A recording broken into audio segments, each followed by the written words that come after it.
Muhammad, you have the mic. My first question goes to you. Why is this topic important right now, and what's driving this new era of marketing in the kingdom? Thank you, Ziad, and pleasure to meet you all, and looking forward to a fruitful discussion out of this panel and the rest of panels coming later today. I think it's an interesting time we're going through today, or basically in this era of marketing communication in Saudi. Back in the days when it comes to campaigning and when it comes to communication, Saudi was like any other basically destination for global campaigns, where basically take adaptations from global brands, be it in FMCG, be it in retail, automotive, etc. And we basically apply it as any other campaign. And it's basically nothing special about communication taking place in Saudi. What we've been witnessing as a result of Vision 2030 and all of the ambitious plans coming out of that vision is basically today it's the other way around. Saudi is becoming the factory of global communication. So we're building up for our vision, we're building up for key projects, we're building for key trends, tourism, all of that. And we're having communication that's spread around the world. It's no longer a surprise to us to be in Times Square or to be in London or to be in any of the key destinations around the globe and see a campaign with labeled under Saudi or labeled under a key project, be it NEOM or Saudi Aramco or all of that.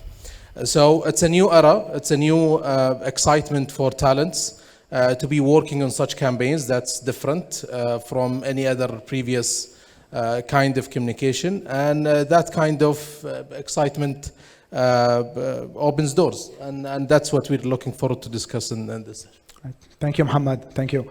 Sarah, Muhammad mentioned that Saudi today is becoming a factory of content. And nowadays, Saudi advertisers are exporting content to activate campaigns in the international markets. What's your advice to the Saudi talent? What should they consider while addressing such a diverse international audience? Yeah, thanks Ziad, and thanks everyone for joining us. So seeing that we're launching mega projects from NEOM to Dir'iyah to Al-Ula and a lot more projects going to come along the way. The key thing that we really care about is understanding the culture, and they really, talents really need to understand the roots of the culture while launching those mega projects. Now Saudis, they're curious, they're striving for more knowledge, they're ambitious, and they're the citizen of the world, this is the combination that we really need. Being the citizen of the world, being widely open to the world, and being very rooted to our culture, knowing the insights, the major insights of the culture. So this combination is the right recipe for launching the mega project. But it's not only for just the mega project, but as well for all the brands that's communicating in Saudi. This is very important. Thank you, Sarah. Thank you. Muhammad Manna, both Sarah and Muhammad Abdullah pointed out that the frontier of skills is moving rapidly. What are you doing at or at MCN to equip your human capital with the skill set needed to stay ahead of the game? Absolutely. Thank you so much, Ziad. It's a pleasure seeing a lot of great faces that I work with for years during my days at definitely Omnicom and other agencies. I think us as UN, MCN, we have a clear vision when it comes to upscaling the talent across KSA. And it's an absolute pleasure to work with all of that kind of talent, because today we're working at an environment with a lot of opportunities. All of these kind of jobs that we're facing today were not there 25 years ago. So the Saudi talent is extremely lucky, to be honest. It's not like our generation 25 years ago, we had specific jobs to work on, but today it's unreal what's happening across the kingdom, and we're very unique to have that one. Our vision is very clear and crystal. We want to take all of that kind of Saudi talent. We train them from 3 to 4 years, take them to the next level, work on their communication skills, and definitely give them all the tools and insights that they need to become an expert in the field. Today in MCN, we're very lucky. We have so many mainstreams. You talk about advertising, you talk about media, you talk about consumer experience, you talk about app development, and you talk about definitely PR. So all of that nation that you have gives them the opportunity to build that kind of roadmap that they want. And honestly, there's a big question that happens out there. What's the difference between working as a client, as a media agency, and definitely a tech partner? All of them are great jobs. But the thing is that when you work in a media agency, you have the entire scope of the client and the business. You see it from A to Z. You see the challenges. You see everybody working towards a common goal. But the other partners see it from one angle of the campaign and these kind of things. So that's very important. After that, after you build that kind of solid ground and solid base for all the Saudi talent, they go. They can work in the Saudi government. They can work at the private sector. They have that kind of different kind of autonomies that they can work with. And at the end of the day, we really want them to be ambassadors for us. It's very nice to see a lot of clients that I work with in 2005 and 4. They become CEOs, become CMOs, and it's great that we still have that kind of establishment and work with them on a day-to-day basis. So that's just great. And at the other front, I want to say is that we don't stop there. We work very closely with the government. There's a lot of things happening with the vision that they have. Upscaling also their talent is something unique that I have seen, and I'm thrilled with the Saudi talent, the young passion dynamic that they have for the past couple of years. And definitely we extend our support to universities. But the thing that I think all of us in the room, between clients, media agencies, and all of these kind of wonderful people, it's our duty and job to go out there and make a much more discover phase. Discover phase, it means that we need to go get those kind of talent, give them all the tools that they need, because they are going to be the future of this kind of wonderful country that's going to take us to the next level. And as I mentioned, I'm very thrilled and happy to see a lot of people today in the room working with us closely, and the future is brighter. Thank you, Muhammad. Thank you. Manish, I want to go back to Muhammad Abdullah. Same question. Can you please tell us, as a client, how do you encourage upskilling and continuous learning for your teams? First of all, I'm lucky to be working with a very inspiring team. They are talents, they beat each other in terms of their capabilities, and I'm proud of that. And I think this comes from a key element that we use, and basically when it comes to recruitment and attracting the right talents, is having the necessary background and the attributes to be a marketeer. It's not just the experience. So basically being creative enough, being courageous enough to inspire and be able to deliver within the mandate that was given to you. And I think agencies today, I feel proud to see the amount of Saudi talents working in agencies, and because agencies are the factory of creativity, and they're basically giving opportunity to various talents to be able to come up with ideas that yet to be incepted, yet to be addressed, or something that basically crazy, that's out of the box, that usually the client side doesn't facilitate that for these talents. And I think this puts a lot of burden on the shoulders of agencies to equip talents, be it Saudis or international expertise, to be able to deliver the best within the client needs. However, the other aspect of talents today that we witness is basically the amount of exposure they're having. So the campaigns that they're working on, the duties they're working on, it's giving them a lot of opportunities that basically they can inspire, they can create something that's tangible. And I think even on our end, that we always encourage our team members, our trainees, our co-ops, and all of the team members who join us on temporary stages to learn. They're coming out of universities. We always encourage them to have multiple duties to work on the agency side and the client side in order to get the 360 kind of expertise in order to shine and be able to serve in the best way possible. Thank you, Muhammad. Muhammad Bahmishan, معلش طولنا عليك. Both Muhammad Abdullah and Muhammad Manna talked about the human capital of the future. I would love to hear your point of view on how should the agency of the future look like to cope with these changes and embrace opportunities ahead. Very, very important question, and I just want to start from what Muhammad Abdullah said in the first question. Really interesting time, and all this transformation journey that Saudi Arabia is going through has impacted all the industries, fields, and sectors we know, and the communication and the creative industry is no exception. So with all these changes, we will never be bored, or we will never stop talking about it, because it's still happening, and on daily basis. So we're still witnessing that. With these changes, we need to hold to the one pillar that define our industry, and actually it is the core of our business, which is creativity. So we are in the business of creativity. The offering of the business of creativity and the spectrum of that is big. We have advertising creativity, social creativity, digital creativity, content creativity, commerce creativity, data creativity, entertainment creativity, product creativity, and design creativity. Did you count how many times I said creativity?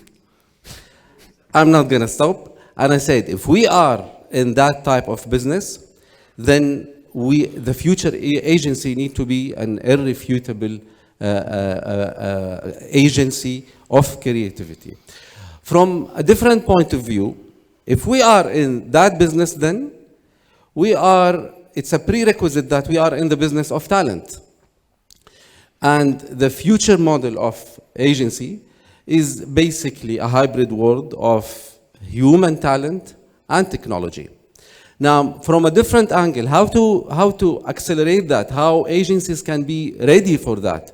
This starts from the internal culture.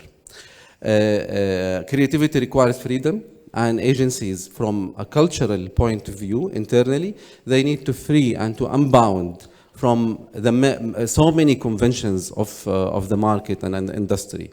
We need to unbound from status quo, to be excited for change, and not settle for comfort. To unbound from hierarchy, to gather as communities, not as cliques. To be unbound from fear, to be thinking solvers versus just serving based on following. And the list goes on and on and on. So this is how I see it for the future. I want to stay with you, Muhammad. You mentioned talent, creativity, and technology, and with all the noise about artificial intelligence lately and some AI-powered applications going mainstream, my question is, what are the implications of generative AI that you foresee on your human talent and business model as a creative agency? Okay, there is a lot of talk, and I'm personally I'm very interested in the subject. Years and years ago, since people expected AI to evolve to a dystopian future where it controls people, and then they evolved from that, and they said AI is going to steal our jobs. The way I see it, AI is a breakthrough in technology that is meant to help us and improve our life. Yes, like any other technology, it needs governance and regulation, but it is meant to help us. So if you ask me, are we going to lose our jobs for AI? I am an incurable optimist, so I'm going to say no, but a human talent using AI definitely will take your job. Okay, thank you. Thank you so much. Thank you. I want to step backward here. Like, we cannot talk about human capital in Saudi without discussing the role of women in driving growth. And I know that all of you have something to say here. You have the mic. Continue, please. That's for me? Yes. All right. For women, look, since this Vision 2030 started, women have been playing a major and fundamental role. One, in accelerating the economy in our country. Second, in actually advancing the social norms and patterns and maturity of our society. You look at all the fields. Today we witness women excelling in every other field and sector. They work in sales, in retail shops, and as an ambassador to represent our country, and all the variety of other roles as well. I have to say, our creative communication industry is lagging behind when it comes to that. So there are so many stakeholders, but agencies should handle the biggest part of it. We need to accelerate that. And the only time when I would say we are starting to reach to a good place when it comes to women contribution to our industry, when we have women leadership roles in our industry, not only support roles or any other leadership roles, and this is very important. This is why I believe agencies, and we're starting from ourselves, any Saudi woman in our agency is a fast tracker. Thank you. Mohammed Abdullah, what's your take on this topic? Honestly, I don't think it's about male versus female or women empowerment per se. It's about talents. And whenever, this is something that firsthand that we witness. So whenever we open an opportunity and within our domain, be it in marketing or be it in communication, be it in any arena that we have, despite our selection process, we always get the talents dominated by females. And this is not basically pre-selection or pre-screening process. It was literally talent comes first. So it's basically their capabilities are shining. So it's not about being in favor of, it's important to balance the equation, and I think this is really important. But I feel proud that when the efforts are happening in the kingdom to enable the diversity or the opportunities for female to work, they were more than ready than males ever be back in the days. And this is what we witness today. They are there, they are fully equipped, they are the best talents that are happening in the market. Not to piss off my colleagues, any of the males that I'm working with, but this is a reality, this is happening today. We always get a ratio of 70-80% of the CVs that we're getting are females. And this is not a selection. I remember I had a discussion with an HR individual recently where basically most of our recent recruits are females, and he was saying that you need to take a step back and reassess, and instead of recruiting females and then you will create this kind of imbalance. And I said, guys, you can help me, find me the right male talent that I can balance with this. And to summarize, I think female talents are there, they're very well equipped, very well prepared to take the opportunities. And I think all of us should work to nurture talents, be it males and females, be it in the agency side or the client side. And I agree agencies are lagging behind. I see client side is basically, they have better diversity when it comes to females versus males in comparison to many agencies that I had the pleasure of working with. So it's all about talent, it's all about nurturing them, it's all about enabling them, and the market is open. Thank you. Manna, I think you agree more than half of your team members are Saudi females. How did this contribute to the growth of UM and KSA?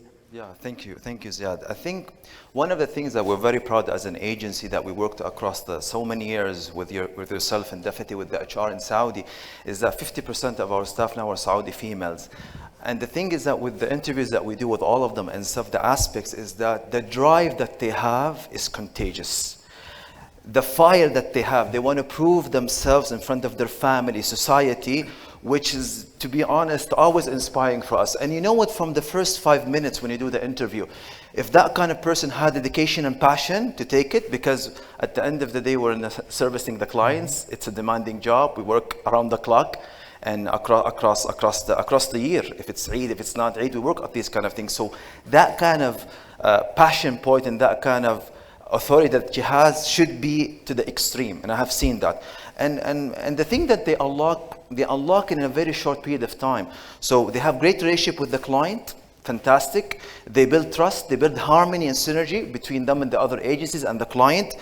And definitely their focus on achieving faster results. So when I compare a Saudi female that has 1 or 2 years of experience, she oversees someone that is sitting somewhere else, like in the Dubai office, that has 6 years of experience. I know the complexity of the clients, and I know that high complexity, low complexity, medium complexity is definitely a change when it comes to the clients.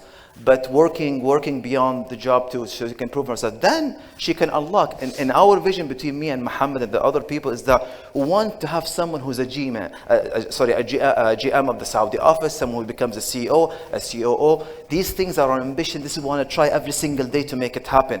And from the talent that we have today, I can see it happen in the near future. Thank you, Muhammad. Sarah, above and beyond attracting females to the communication industry, what are your thoughts on the new generation and their desires? I mean, how can we support them?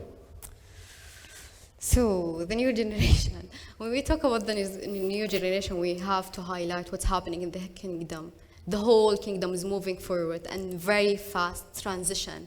Like everything is in speed. We've been seeing the whole entertainment change. We have been seeing SMEs all around the rate of SMEs is jumping, and even young entrepreneurs. Everyone is being entrepreneur. Everyone trying to be successful and building their own business. So when it comes to young generation, they want to be part of that. They want to be part of this transition. They want to achieve faster. They want to learn. They want to grow faster. So they want to be part of that. So our part as clients, agencies, organizations, we need to match that energy. We need to enable them. We need to give them and provide those initiatives, provide those programs, enable them with the whole program and put them there with the whole new projects that is happening. I know whenever we work with very young talents, they have the most crazy and young, fresh ideas. So never fear of having those talents. And yeah, that's when it comes to a new generation. Manna has something to add, I guess. What's your take on this topic? Absolutely. The biggest advice that I want to give them is that since you have all determination and the level of passion that you have, that's half of the journey. But the thing is that there's a couple of recommendations that I always want to tell them, even when I speak to the young generation that we recruit every single quarter that we have in the office, is that you need to be patient. And you need to give yourself the time to understand the scope of the work. You have so many colleagues, you have so many mentors in the office, beyond the office. Listen to them. You need to be like a sponge, listening and observing these kind of things to take yourself to the next level, because that's something very important. And you need to have that kind of curiosity. Today, when you want to be part of that kind of journey in life, you need to understand the entire business. And I always wanted to recommend something: do not put pressure on yourself. You are still young. You always have 2 to 3 years of your career at the beginning to navigate, to see what is your passion point. And it's not a failure. It's not a failure. You can find a second job, a third job, until you find the right journey of your life. And absolutely. And we have a lot of success stories that someone, when he was 45 years old, 35, built the company and become one of the most famous people in the world. We have so many examples. But the society puts so much pressure on you that you need to succeed from the first job. That's very difficult to happen.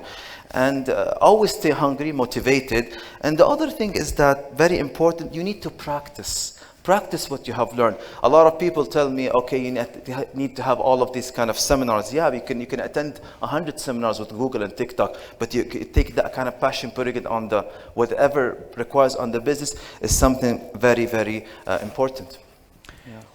If you just allow me, I want to just add one more thing. We say what we are saying because maybe versus the younger generation, we started 2 days earlier, I will put it that way. But all the things that we are mentioning here is honestly, maybe it came in the context of women, but they apply for men and women. All these things, they apply for men and women, because the last thing that we want to happen is that we come across advising women sorry, and coming across as they're just starting. Maybe they are truly starting in our industry, and they are. That's why we said we need to level up the playground between men and women, especially in leadership positions. But women are flying in other industries. They are flying. They are leaders there. So I just wanted to build on what Mohammed Manna said. Right. Okay, we'll round up with one final question. Recapping on our topic and the key elements to foster creativity and reimagine marketing in the kingdom. Mohammed Bahmishan, please. Reimagining marketing. It's such a big stretched expression. But of course, we cannot reimagine marketing when it comes to the marketing science. I mean, the 4 Ps and the marketing mix and all of that, because these are the fundamentals, the classic fundamentals that we all know. But maybe from a human-centric point of view, Brands need always to reimagine marketing in the context of their audience, their people, their target, and say what role I can play, what value I can give. And actually in Makan we made that our mission because we help brands earn a meaningful role with people, in people's life. And that role needs to be earned because people are not just going to open up for no reason. So if a brand asks, we ask ourselves as a brand, how can I earn a meaningful role in people's life? This way, marketing can become a breathing, moving, and alive being that changes and adapt and very flexible and how people evolve. Thank you, Sarah. Anything to add on this topic? I think Muhammad Abdullah, anything to add? I think our time is... Okay, so basically today in marketing and the new era of marketing, I think it's important to understand your audience properly and understand the market that you're going for. It's no longer just Saudi, it's beyond Saudi. So it's important to spend sufficient time to understand that. Another aspect when it comes to work environments and when it comes to human capital, I'm proud to see Saudi talents in every table we have here, from international companies, from local companies. And this is, it gives a great sense of pride. And this is something we look forward to have more and more in the future. However, it's all about embracing diversity. So it's no longer about Saudis versus non-Saudis or male versus female. It's all about all of us as expertise from wider diversity, embracing diversity and being able to deliver the best within the arena that we're working in. As this is basically how we reimagine marketing. We're all here for a bigger purpose, and as long as we believe in that purpose, as long as we believe in that mission, I believe we'll be able, all of us, to reimagine the marketing, keep evolving as we go forward with the landscape we have. Right. Well, thank you all for being here. Thank you for sharing your thoughts and experiences. I'm thankful to the audience and those who have attended. Let's give our panelists a massive round of applause.